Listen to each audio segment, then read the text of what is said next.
नमस्कार स्टूडेंट।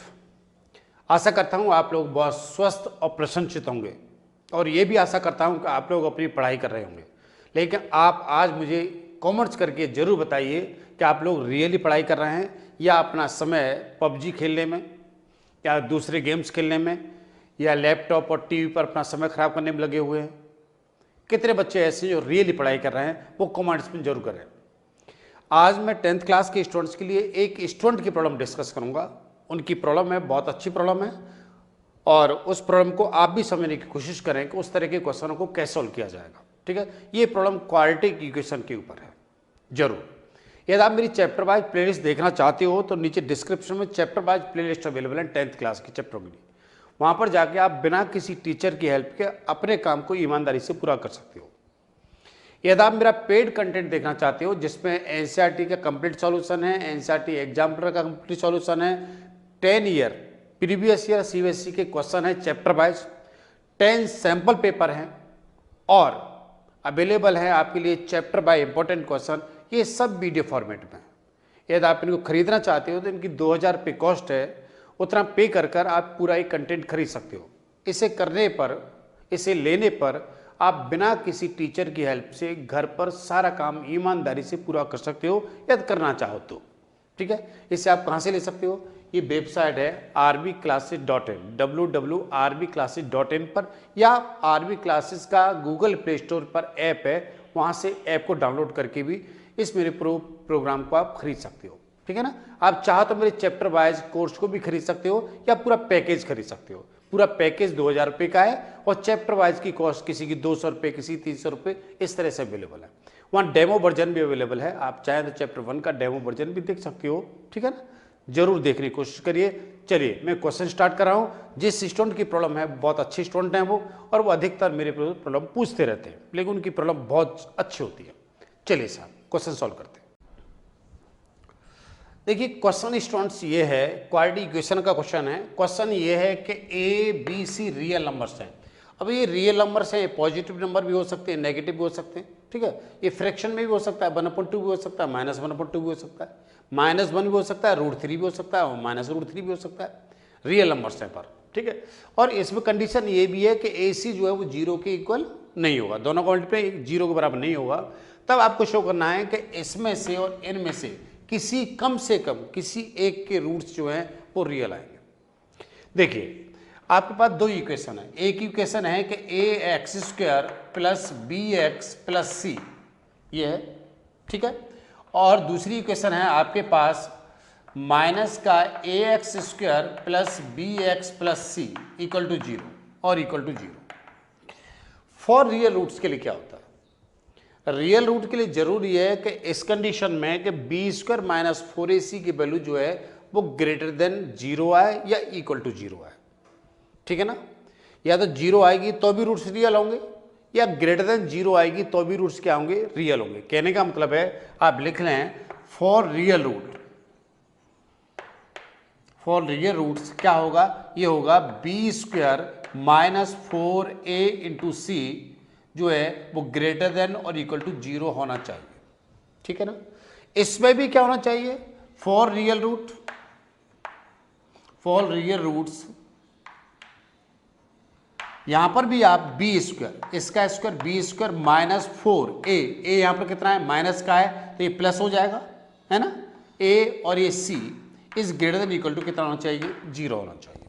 अब जरा आप देखिए कि इनमें से कौन सी कंडीशन, ये पूरा 0 होगा या नहीं होगा, ये ग्रेटर देन 0 होगा या नहीं होगा। तो यहां पर b पर कोई बात डिपेंड नहीं होगी।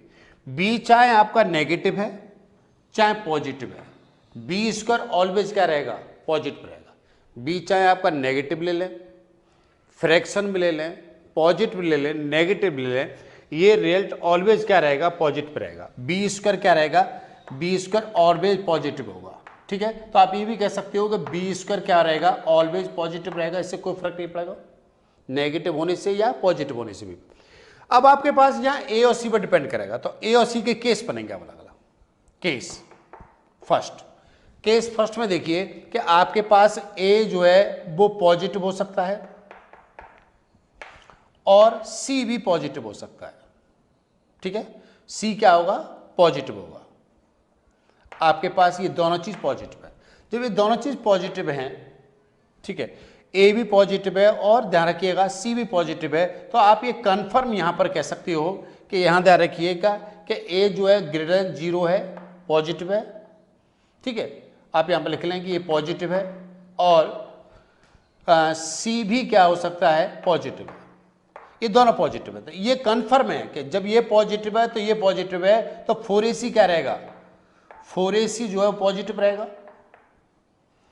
ये पूरा पॉजिटिव था, ये भी पूरा पॉजिटिव है, इन दोनों को ऐड करेंगे तो यहां पर b² minus 4AC, b² plus 4AC जो है वो ग्रेटर देन कितना हुआ, 0 होगा। तो रूट्स क्या होंगे, रूट्स रियल होंगे।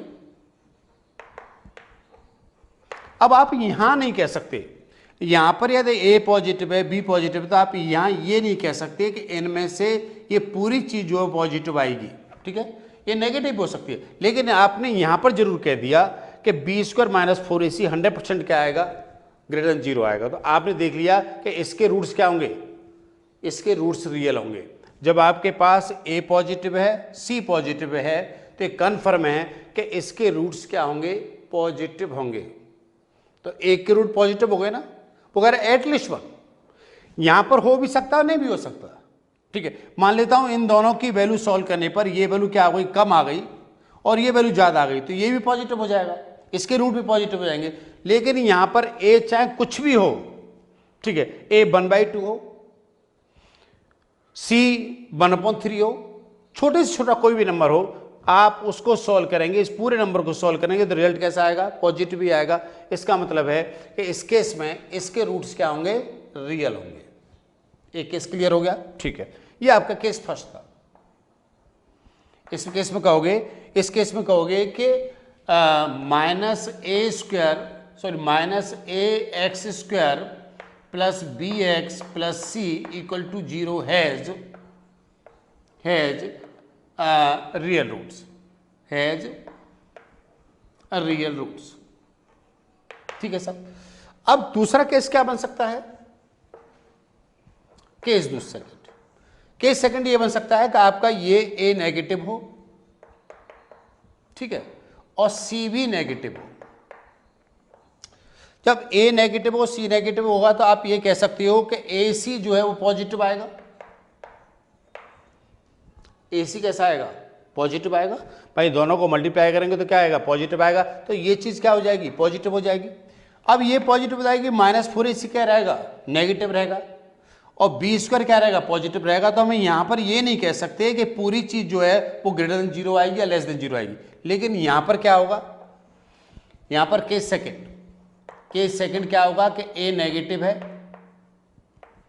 सी भी नेगेटिव है, लेकिन इन दोनों को मल्टीप्लाई करेंगे तो AC क्या आ जाएगा, पॉजिटिव आ जाएगा। जब AC पॉजिटिव आ जाएगा, ये पॉजिटिव आएगा, 4 भी पॉजिटिव है और यहां पर भी पॉजिटिव का साइन है, ये भी पॉजिटिव है, तो आप क्या कहोगे, आप ये कहोगे कि b² प्लस 4AC कैसा आएगा, पॉजिटिव आएगा, ग्रेटर देन 0 आएगा, ठीक है। इसका मतलब क्या हुआ, इसका मतलब होगा कि -ax² प्लस का bx plus c equal to 0 has real root. दो कंडीशन, हमने दो केस निकाले। एक केस हमने ये डिसाइड करा कि आपके पास ए जो है पॉजिटिव है सी पॉजिटिव है, तो आप यहां पर ये नहीं कह सकते कि ए b² माइनस 4AC की वैल्यू कैसी आएगी, ठीक है ना, आप नहीं कह सकते। यहां पर हो सकता है कि लेस देन 0 भी आ जाए और हो सकता है ग्रेटर देन 0 आ जाए। लेकिन इस केस में ये कन्फर्म है कि यहां पर b² प्लस 4AC की वैल्यू ऑलवेज क्या आएगी, पॉजिटिव आएगी, क्योंकि ये पूरा पॉजिटिव हो जाएगा, ये तो पॉजिटिव है ही अपने में, तो पूरी वैल्यू पॉजिटिव आएगी। इसका मतलब है इसके रूट्स क्या होंगे, रियल होंगे, राइट। अब थर्ड केस क्या बनेगा, थर्ड केस आपके पास ये बनेगा, केस थर्ड, क्या आपके पास केस थर्ड में आप चाहें तो इसको आप D1 लिख लें, b² माइनस 4AC को, ठीक है, और चाहें तो आप इसको D2 लिख लें, ठीक है ना, क्योंकि यहां पर जगह कम है तो मैं थोड़ा शॉर्ट में करने की कोशिश करूंगा इसको। अब जरा देखिएगा कि आपके पास क्या हो सकता है, ए तो पॉजिटिव हो सकता है, राइट, ए पॉजिटिव हो सकता है और आपके पास सी नेगेटिव हो सकता है, ये केस भी हो सकता है। तो इस केस में D1 जो बनेगा वो क्या बनेगा, D1 बनेगा आपके पास बी स्क्वायर माइनस का 4a, c नेगेटिव है, c कैसा है, नेगेटिव है, आपका ध्यान रखिएगा। तो आप कह सकते हो कि बी स्क्वायर प्लस 4ac, ये क्या हो जाएगा, इस तरह हो जाएगा, और इस केस में ये कितना हो जाएगा, ग्रेटर देन 0 हो जाएगा, D1। जब आपके पास a यहां पर क्या है, ध्यान रखिएगा, a तो पॉजिटिव है लेकिन c नेगेटिव है, ये c जो है नेगेटिव है, तो ये नेगेटिव और ये नेगेटिव मिला के क्या हो जाएंगे, पॉजिटिव हो जाएंगे। तो ये पूरी चीज कैसी हो जाएगी, पॉजिटिव हो जाएगी, क्योंकि b तो पहले से पॉजिटिव है, सॉरी बी स्क्वायर तो पहले से ही पॉजिटिव है। तो आप ये कहोगे कि 4ac क्या रहेगा, पॉजिटिव रहेगा। तो इस कंडीशन में आप कह सकते हो कि इसके रूट्स कि a square plus sorry a square x square plus b x plus equal to 0 has real roots. ठीक है, इतना आ गया। अब जरा इस बात को यहां पर अप्लाई करने की कोशिश करें कि आपके पास D2 में क्या हो सकता है, ये D2 आपके पास क्या है, D2 आपके पास बी स्क्वायर प्लस का 4a और ये माइनस c, तो ये आएगा बी स्क्वायर माइनस 4ac। अब आप यहां पर ये नहीं कह सकते कि ये वैल्यू ग्रेटर देन 0 होगी, हो सकता है ये वैल्यू लेस हो और बी स्क्वायर बड़ा हो तो पॉजिटिव हो जाए, हो सकता है, लेकिन इस केस में ऐसा होने पर कम से कम एक मतलब इसी इक्वेशन के रूट्स कैसे आ रहे हैं, रियल आ रहे हैं। इस केस में भी कम से कम एक इक्वेशन के रूट्स रियल आ रहे हैं, इस केस में भी कम से कम एक इक्वेशन के रूट्स रियल आ रहे हैं, ऐसा केस है तो भी एक इक्वेशन के रूट्स रियल आ रहे हैं। ठीक है, अब जरा देखें, इसका थर्ड केस ये था, और फोर्थ केस जो बनेगा, फोर्थ केस बनेगा कि आपके पास a तो नेगेटिव हो और c क्या हो, आपके पास पॉजिटिव हो। तब आप देखेंगे कि D1 जो है वो क्या बनेगा, वो बनेगा बी स्क्वायर माइनस का 4 माइनस का a और c। तो आप कह सकते हो कि B square minus plus 4ac ये आएगा, और ये कितना आएगा, ग्रेटर देन इक्वल टू 0 आएगा। तो इस कंडीशन में आप ये कह सकते हो कि इसके रूट्स क्या होंगे, पॉजिटिव होंगे। तो आप कह सकते हैं कि a x square plus b x plus c equal to 0 has real roots. आपकी समझ बहुत अच्छी तरह से आ गई होगी कि आपको यहां पर अलग अलग केस क्रिएट करने पड़ेंगे। आपको बताना होगा कि बी पे तो डिपेंड बात है नहीं, क्यों, बी स्क्वायर लगा हुआ है तो बी नेगेटिव हो या पॉजिटिव हो तो वो तो पॉजिटिव रहेगा ही रहेगा, लेकिन ये बात डिपेंड करेगी ए और सी के ऊपर। ठीक है, तो आपको अलग अलग से केस लेने पड़ेंगे कि ए दोनों, ए पॉजिटिव हो सकता है, सी पॉजिटिव हो सकता है, एक केस तो ये हो सकता है। इस कंडीशन में ऐसा जब है तो इसी इक्वेशन के रूट्स क्या आएंगे, रियल आएंगे। इसके आ भी सकते हो, नहीं भी आ सकते, लेकिन इसके कन्फर्म रियल आएंगे। बात समझ रहे होंगे।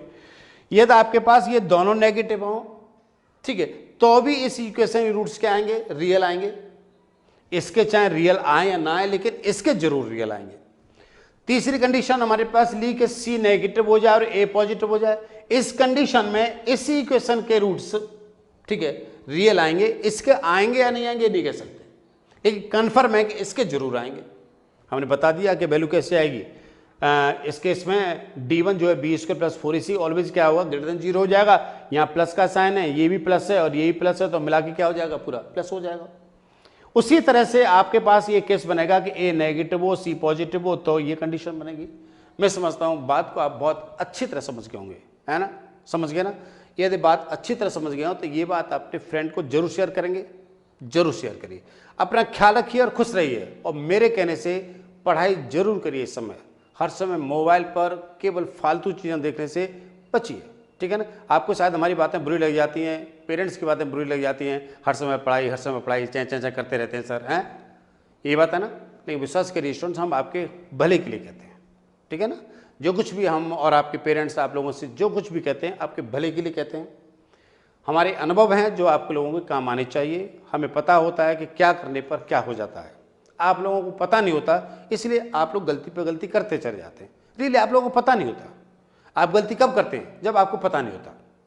समझदारी इसमें है कि गलती करने से पहले ही आपको कोई आदमी बता दे कि देखो आप ये काम करने जा रहे हो तो ये गलती हो जाएगी आपसे, हैं। तो समझदारी ये है कि जो आपको बता रहा है उसकी बात को मान लिया जाए, ठीक है। अपना ख्याल रखिए और खुश रहिए। Thank you very much, thank you.